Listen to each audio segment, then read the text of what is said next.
नमस्कार। इशारों इशारों में आपका स्वागत है। मैं हूं संकेत उपाध्याय। तो कल आपने देखा ही होगा टीवी पर एक प्राइवेट चैनल है जिस पर डॉक्टर लेले, जो कि इंडियन मेडिकल एसोसिएशन के एक का प्रतिनिधित्व करते हैं, वो और योगा गुरु स्वामी रामदेव, उन दोनों के बीच में तूतू मैमे हो गए। और तूतू मैमे इस तरीके की हुई, मतलब बिल्कुल ऐसे लग रहा था जैसे कि गली की लड़ाइयाँ जिस तरीके से नहीं होती हैं उस तरीके से। अब ये पूरा मामला है क्या दरअसल, वो आपको बता दें। दरअसल ये सारी लड़ाई शुरू हुई है जब बाबा रामदेव ने, योग गुरु रामदेव ने एलोपैथिक की बुराई करनी शुरू कर दी। उन्होंने खूब खरी खोटी सुनाई है एलोपैथी को। इसको लेकर के जो इंडियन मेडिकल एसोसिएशन है उसने बोला कि इनको बोलिए अपने शब्द वापस लें। हेल्थ मिनिस्टर, जो कि कोरोनिल की गोली जब वो बाबा इनॉग्रेट कर रहे थे, पहली बार तो बवाल हुआ जब आपका जो आयुष मंत्रालय है उसी ने बोला कि क्या प्रमाण है, किस प्रमाण से ये इसको कोरोना की दवाई बता रहे हैं। उसके बाद जब वो फिर से हुआ, एक प्रेस कॉन्फ्रेंस हुई, उस प्रेस कॉन्फ्रेंस में आपके डॉक्टर हर्षवर्धन भी थे और नितिन गडकरी भी थे। उसमें उन्होंने बोला अब तो हमें WHO से मान्यता प्राप्त हो गई। जब बारीकी से देखा गया, और हमने भी एक कार्यक्रम किया था, तो उसमें ये लिखा था कि एज सपोर्टिव मेडिसिन, यानी कि आप और दवाइयाँ लेते रहिए जो आप ले रहे हैं। एलोपैथी ये नहीं बोला था उन्होंने कि वो लेना छोड़ दो। सपोर्टिव मेडिसिन का मतलब ये होता है कि जो मेन है उसके साथ साथ, वो ये नहीं बोला था कि यही एकमात्र दवाई है। तो वो ब्रांडिंग इस तरीके से की गई। उसके बाद योग गुरु बाबा रामदेव ने एक जंग छेड़ दी इंडियन मेडिकल एसोसिएशन के खिलाफ। उन्होंने जंग छेड़ दी एलोपैथी के खिलाफ। उन्होंने इसको एलोपैथी बनाम आयुर्वेद बना दिया। जिसके बाद इंडियन मेडिकल एसोसिएशन हुआ। वो डॉक्टर हर्षवर्धन जो अब तक उनका समर्थन कर रहे थे, उनका कहना था ये शब्द वापस लीजिए। उन्होंने न जाने किस तरीके के शब्द वापस लिए कि शब्द वापस लेने के बाद उन्होंने 25 सवाल दे दिए एलोपैथी के डॉक्टरों को और IMA को कि आप ये 25 सवालों का जवाब दीजिए। वो उनकी ट्विटर टाइमलाइन पर भी है, इस वजह से मैं 25 सवाल दोहराऊंगा नहीं। सबसे पहली बात तो ये जो डिबेट है ना, ये डिबेट अपने आप में कितनी बड़ी वक्त की बर्बादी है। आप ये सोचिए कि हम लोग एक ऐसे वक्त में जब कोरोना से जूझ रहे हैं, तब हम एलोपैथी और आयुर्वेद की लड़ाई लड़ेंगे। ये लड़ाई लड़ेंगे अभी जान बचाने के लिए। और ये किस तरीके की, और कौन जीत रहा है इस लड़ाई में।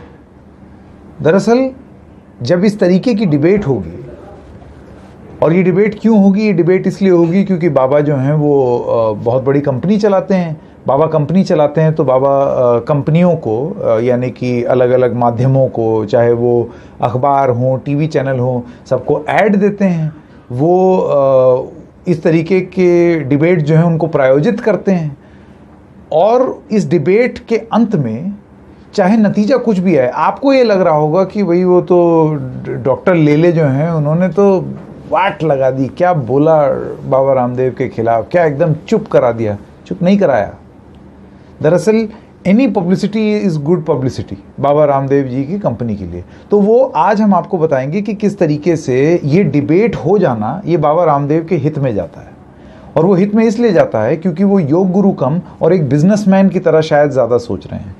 आइए अब आपको बताते हैं कि ये पूरा कोरोनिल का एपिसोड, और उसके बाद फिर पिछले साल कोरोनिल का बवाल, उसके बाद फिर जब WHO वाली बात हुई उसके बाद का बवाल, और अब ये डिबेट, ये सब करके बाबा रामदेव क्या हासिल करना चाहते हैं। सीधी सी बात है, वो अपना मुनाफा वापस कमाना चाहते हैं। और ये क्यों मुनाफा शब्द ज़रूरी है, मैं आपको ये चार्ट दिखा दूँ। एक चार्ट है जो कि 2016-17 से जो ऑपरेशनल रेवेन्यू और नेट प्रॉफिट है पतंजलि आयुर्वेद का, उसका है। अब पता नहीं आप देख पाएंगे या नहीं, मैं ऐसे ही पढ़ देता हूँ। तो इसके हिसाब से ऑपरेशनल रेवेन्यू बहुत ज़्यादा था, बहुत ही ज़्यादा, मतलब करीब करीब आप ये समझिए कि 8,000 करोड़ पर एनम पार। और उस समय जो प्रॉफिट था, नेट प्रॉफिट, वो 1190 करोड़ था बाबा रामदेव का पतंजलि आयुर्वेद से। 2017-18 में 8,136 हुआ, यानी कि थोड़ा सा गिरा। और रेवेन्यू जो उनका नेट प्रॉफिट था वो 1190 करोड़ से घट के 340 करोड़ हो गया, 343 करोड़। आप देख रहे हैं कहाँ 1190 करोड़ रुपए वो मुनाफा कमा रहे थे, प्रॉफिट। क्योंकि साबुन, तेल, मतलब कोई एक चीज़ तो छोड़ी नहीं थी बाबा ने जो नहीं बेचते थे, वो सभी कुछ बेच रहे थे, बिस्किट, दंत कांति, दुनिया जहाँ सब। उसके बाद आपको याद हो, ये वो दौर है जब उनके स्टोर वगैरह बंद होने शुरू हो गए। उस तरीके से मुनाफा कंपनी नहीं कमा रही थी। तो ये प्रॉफिट गिर करके 1190 करोड़ से गिर के 343 करोड़ हो गया। 18-19 में ये थोड़ा सा ऊपर गया, उनका प्रॉफिट जो है वो 349.4 करोड़ हुआ। और 2019 और 20 में बाबा रामदेव का ऑपरेशनल रेवेन्यू ज़रूर ऊपर गया, 9000 करोड़ टच कर गया, लेकिन जो उनका मुनाफा है, यानी कि अपना खर्चा निकालने के बाद जो आप कमाते हैं, वो कमाई महज 242.7 करोड़, यानी कि 242.7। कहाँ बाबा 1190 करोड़ रुपए नेट प्रॉफिट कमाते थे, और कहाँ बाबा का प्रॉफिट जो है वो 2019-20 में घट के 240 करोड़ रह गया। कितना बुरी तरीके से प्रॉफिट गिरा। तो अब ये प्रॉफिट ऊपर कौन करेगा? प्रॉफिट ऊपर करेगा जब आप बिजनेस में कोई नई स्कीम लाएंगे, कोई नया प्रोडक्ट लाएंगे, कुछ नया सामान बेचेंगे जिसको लोग खरीदेंगे। और नया सामान आप कैसे बेचेंगे? नया सामान आप बेचेंगे जब उसकी डिमांड हो। डिमांड कैसे होगी? जब आप कुछ ऐसी रणनीति बनाएंगे कि लोग उसको उसकी तरफ आकर्षित हों। आप समझ में आया आपको कोरोनिल का खेल? कोरोनिल एक ऐसी दवाई थी कि वो प्रामाणिकता से कोरोना का इलाज करे या ना करे, ये तो डिबेट ही नहीं हो सकती। नहीं है वो इलाज। कोरोनिल से कोरोना अगर ठीक हो रहा होता तो योग गुरु बाबा रामदेव की अपनी फैक्ट्री में काम कर रहे जो वरिष्ठ सहयोगी हैं उनके, वो नहीं मर जाते ना कोरोना से। खबरें आ रही हैं।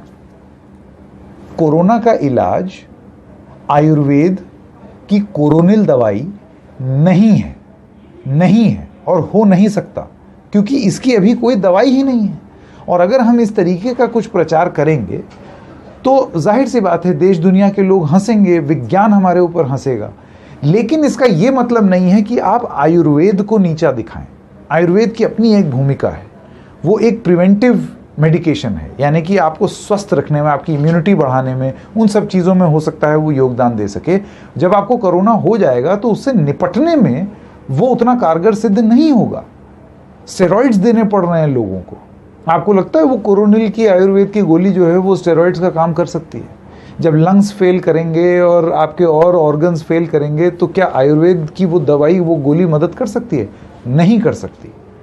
लेकिन उसको इस तरीके से बेचना और एक विवाद लोगों के मन में खड़ा कर देना, आयुर्वेद बनाम एलोपैथी, ये डिबेट ही अपनी तरफ से प्रायोजित है सिर्फ और सिर्फ शायद इस कोरोनिल कैप्सूल की पब्लिसिटी करने के लिए। क्योंकि जब पब्लिसिटी होगी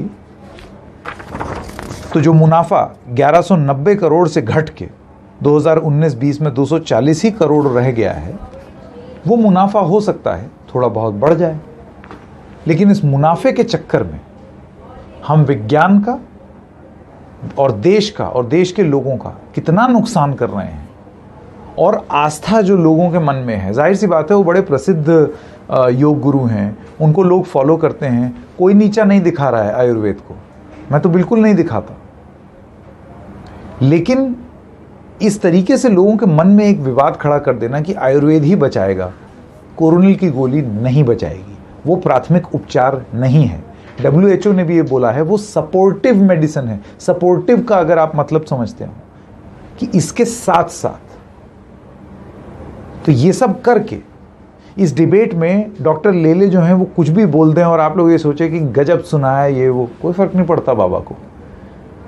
क्योंकि ये मन में ये चीज़ लोगों के ला करके कि एलोपैथी बनाम आयुर्वेद, उनका मकसद शायद आयुर्वेद को बढ़ावा देना उतना ना हो जितना अपनी बैलेंस शीट सुधारना हो।